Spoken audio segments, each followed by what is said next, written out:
It was an unusually cold December morning in Modesto, California. The streets were quiet, the sky overcast, and the Christmas lights twinkled faintly in the winter dawn. Snow was rare here, but a chill lingered in the air, hinting at the festive season and the excitement it normally brought. Inside the Peterson household, the aroma of fresh coffee mingled with the faint smell of baked goods.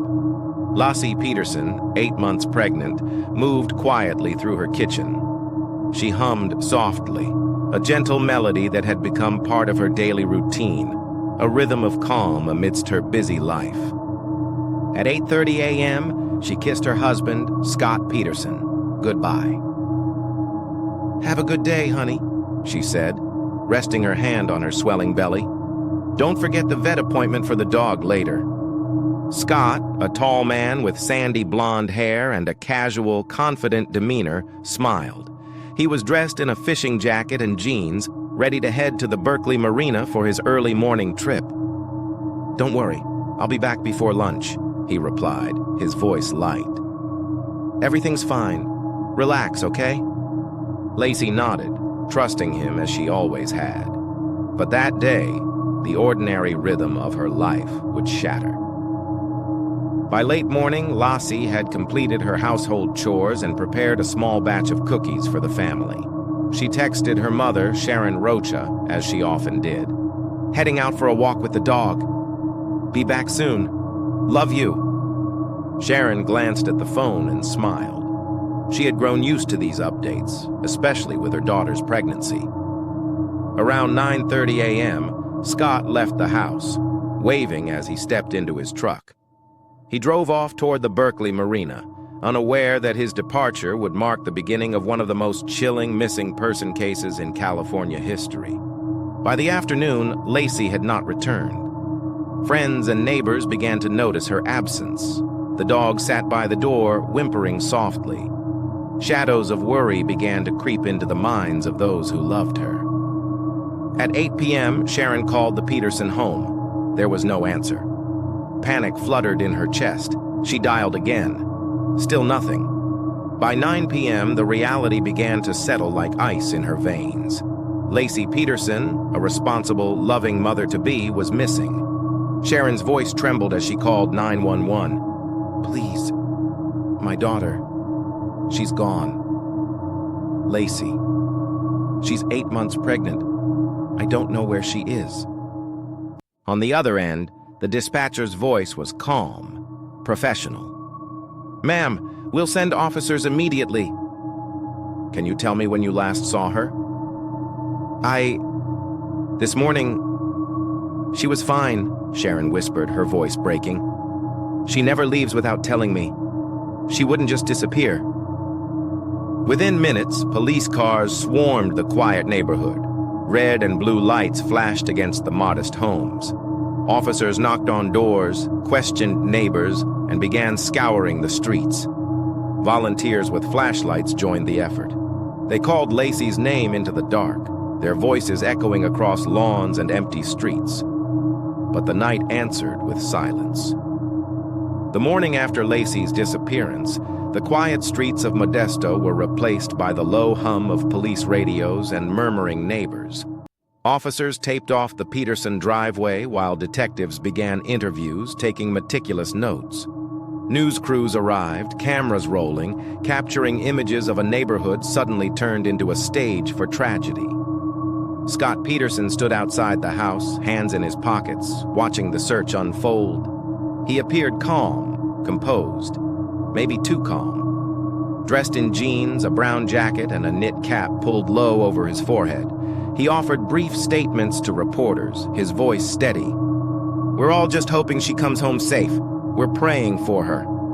To the public, Scott seemed like the worried husband, but detectives would soon note inconsistencies in his account. Detectives began reconstructing Laci's last known movements. Her routine was predictable. Morning chores, a short walk with the dog, calls to family, text updates. Every neighbor, friend, and family member who interacted with her that morning was questioned. A crucial detail emerged.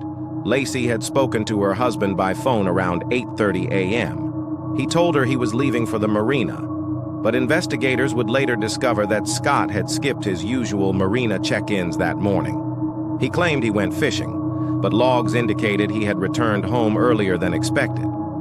The family dog, a black Labrador named Mackenzie, became an unexpected witness. Officers noted she had not been walked that morning, contradicting Scott's account. Investigators considered the dog's behavior, restless, whimpering near the driveway, sniffing the ground near the truck, as a potential indicator that something had happened there.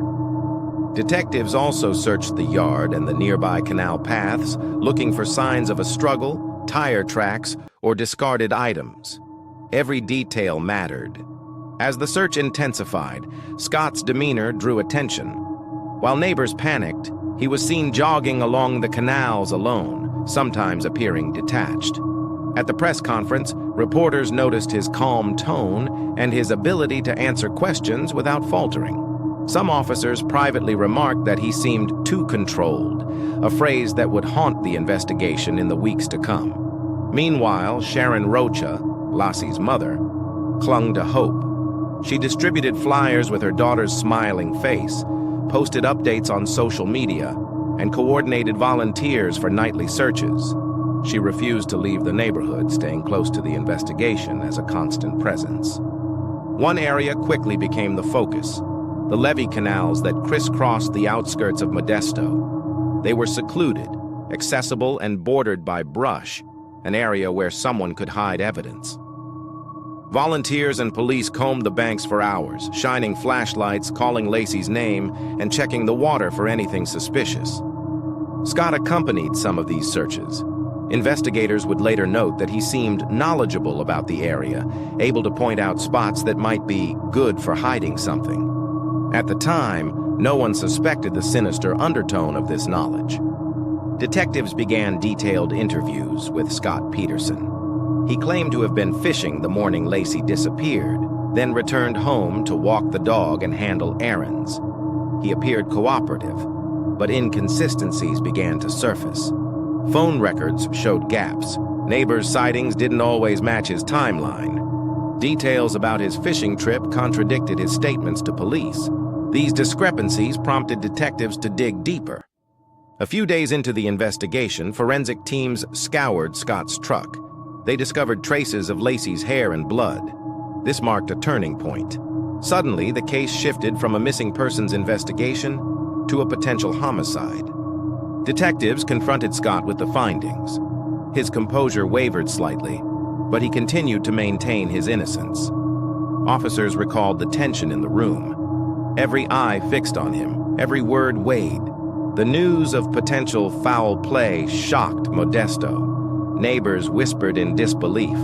How could a husband of a beloved wife and expectant mother be involved? Search parties grew larger. Local media covered every development, and social media buzzed with speculation. Friends of Laci spoke publicly, emphasizing her caring nature. She was always helping someone. She didn't deserve this. She was a light in everyone's life, one friend tearfully told reporters.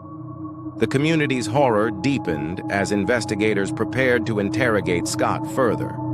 Detectives knew they needed a strategy. They arranged a series of interviews, recorded interrogations, and carefully monitored Scott's movements. Every lie, every hesitation would be cataloged, analyzed, and used to construct a timeline of the morning Laci disappeared. And in the weeks that followed, the investigation would reveal a shocking truth: that the serene suburban life of Modesto masked a violent betrayal that no one could have imagined. The interrogation of Scott Peterson, where inconsistencies unravel. Evidence presentation, including forensics and canals investigation. Community grief, media frenzy, and mounting pressure. The chilling realization: a loving husband may have been the culprit. The air in the Modesto Police Department was heavy, electric with tension. The walls of the interrogation room were sterile, gray, and unyielding, an environment designed to strip away pretense and force the truth into the open. Scott Peterson sat across from two detectives, hands resting on the metal table, eyes flicking between them. On the surface, he looked composed, neatly dressed in jeans and a button-up shirt, hair combed, calm posture. But beneath that facade, every small micro-expression, every shift in his body was being scrutinized. Detective John Cameron leaned forward, his voice calm but firm. "Scott, we need to go over the timeline again. Where were you the morning of December 24th? Scott repeated his story. He went fishing, returned home, walked the dog, ran errands, then came back. His tone was steady, practiced. But Detective Cameron didn't flinch. He pulled out the phone and fishing logs, laying them flat on the table. "Your phone records and marina logs don't match your story. Can you explain this?" Scott hesitated. Just a brief pause, but enough to send a ripple through the detective's instincts. As questioning continued, detectives began methodically peeling back Scott's narrative. They presented the forensics from his truck, traces of Laci's hair and blood, unmistakable. Each piece of evidence was placed on the table, documented, undeniable. "You brought her here. You know what happened. We know it. Now we need you to tell us the truth," Detective Cameron said, his tone shifting subtly between authority and empathy. Scott's gaze dropped to the table. His jaw tightened. Sweat formed at his temples. Minutes stretched. Every second felt like an eternity. Eventually, Scott's mask began to crack. He spoke in a low, measured tone, almost as if reading from a script. "I didn't mean for her to die," he whispered, voice barely audible. "It was supposed to be...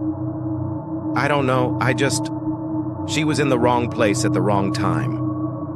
The detectives leaned in, capturing every word, every inflection. Scott admitted he had gone out to the marina that morning, but had returned, confronted Laci at home, and committed the unthinkable.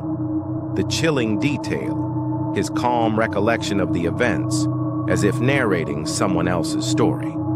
For the detectives, for the officers observing behind the two-way mirror, it was surreal. This was the man seen as a devoted husband, the soon-to-be father, confessing to murdering his pregnant wife. Outside the police station, the news had begun to leak. Local residents gathered, shock etched across their faces. Friends, neighbors, and family struggled to reconcile the image of Scott Peterson, the smiling husband at Christmas gatherings, with the man now implicated in one of the most horrifying crimes in Modesto's history. Media crews quickly set up cameras, broadcasting live updates. The public's disbelief grew with each revelation. Social media exploded with theories, prayers, and grief.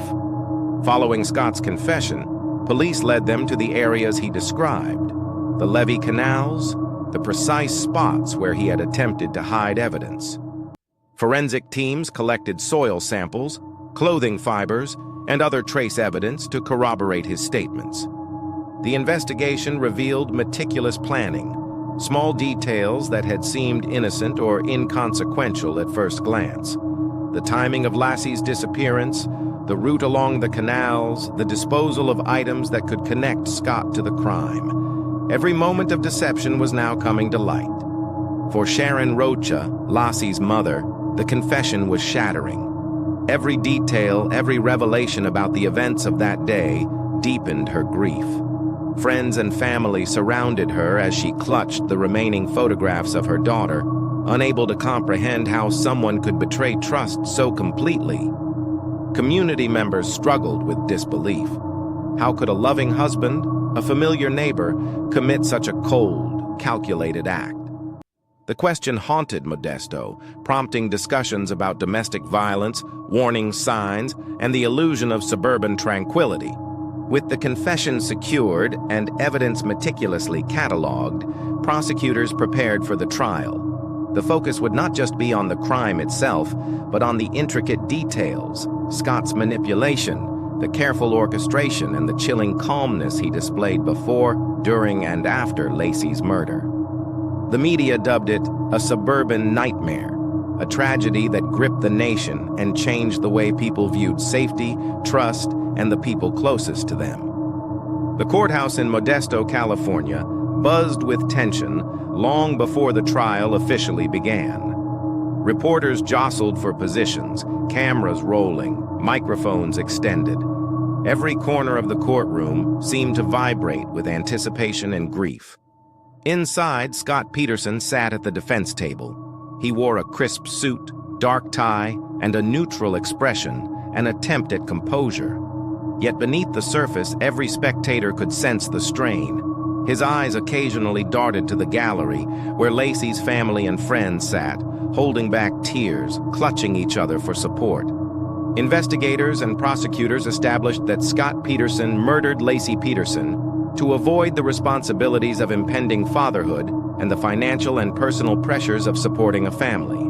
Evidence suggested he had extramarital affairs and wanted to continue his personal freedom without the constraints of family life.